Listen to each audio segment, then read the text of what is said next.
Pakistani prime minister Shahbaz شریف نے army اور حکومت کے تعلقات کی بات کرتے ہوئے کہا کہ ان کے دل میں وسوسے تو بہت زیادہ ہیں، یعنی شک تو ہیں، لیکن ان کی دعا ہے، ان کی خواہش ہے کہ یہ پارٹنرشپ تا قیامت چلتی رہے۔ تا قیامت تو بہت دور کی بات، پاکستان میں کیا کسی بھی حکومت کی اور آرمی کی پارٹنرشپ 2 سال سے زیادہ عرصے میں بھی چل پائی ہے؟ یہ تعلقات کیا 2 سال سے زیادہ تک ٹھیک رہتے ہیں؟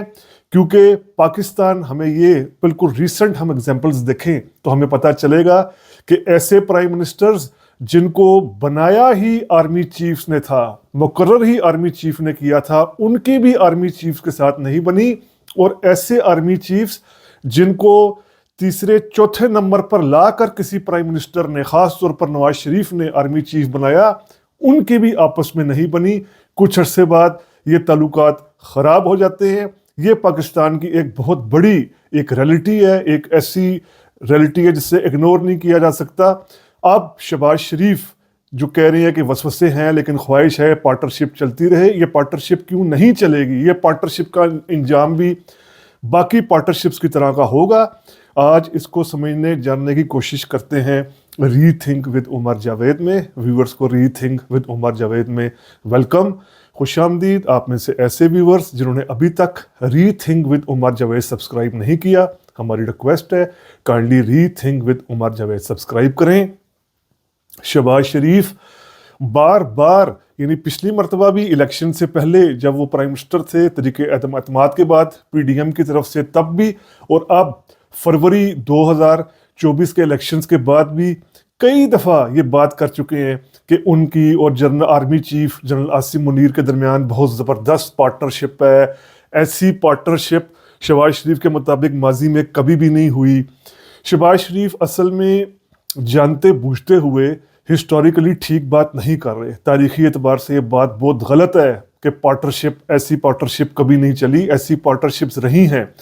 شہباز شریف کو تو وزیر اعظم بنوانے کے لیے پھر بھی الیکشنز کروانے پڑے، جماعتی الیکشنز کروانے پڑے، اور پورا الیکشن کے بعد ان کو پرائم منسٹر بنایا گیا۔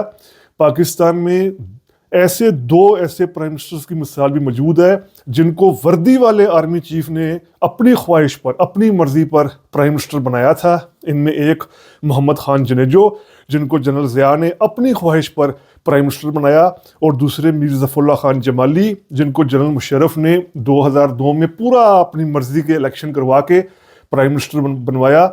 ان دونوں کو، جنیجو کو ضیاء نے جنیجو کو نکالا مئی 1988 میں۔ اسی طرح میر ظفر اللہ خان جمالی کی بھی چھٹی مشرف نے ہی کر دی تھی خود، یعنی پہلے چنا اور پھر چھٹی کر دی میر ظفر اللہ خان جمالی کی جون 2004 میں۔ تو یہ یعنی 2 پرائم منسٹرز کی ایسی مثالیں جن کو خود باوردی آرمی چیف نے چنا تھا، ان کی بھی نہیں بنی، کیونکہ جنیجو نے جنرل ضیاء کو ٹف ٹائم دینا شروع کر دیا تھا، اوجڑی کیمپ کے حوالے سے، جنوا اکارڈ پر سائن کرنے کے حوالے سے، فارن پالیسی کے حوالے سے، اور کئی طرح کے سیاسی معاملات میں۔ اسی طرح میر ظفر اللہ خان جمالی نے اعلانیہ مشرف سے مطالبہ شروع کر دیا تھا وہ وردی اتار دیں۔ دونوں پرائم منسٹرز کو گھر کی راہ دکھا دی گئی۔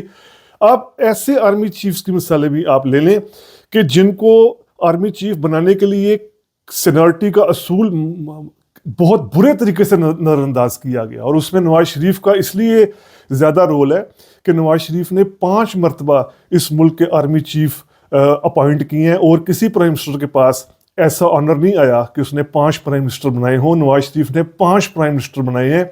جس طرح ہم دیکھتے ہیں نواز شریف نے جنرل آصف نواز جنجوا کو 1991 میں آرمی چیف جب بنایا تو یہ نمبر 2 پہ تھے سینیورٹی پہ، یعنی سینئر موسٹ نہیں تھے، اور اس کے بعد آصف نواز جنجوا کے حوالے سے اب تو ایسے ڈاکومنٹس بھی آ گئے ہیں کہ انہوں نے امریکہ سے اجازت لے لی تھی، امریکہ جا کر ملاقاتیں کی تھی ہائی آفیشل سے، پینٹاگون میں، اسٹیٹ آفس میں، کہ وہ پاکستان میں مارشل لا لگانا چاہتے ہیں۔ یعنی اس حد تک ان کے تعلقات نواز شریف سے خراب ہوئے تھے۔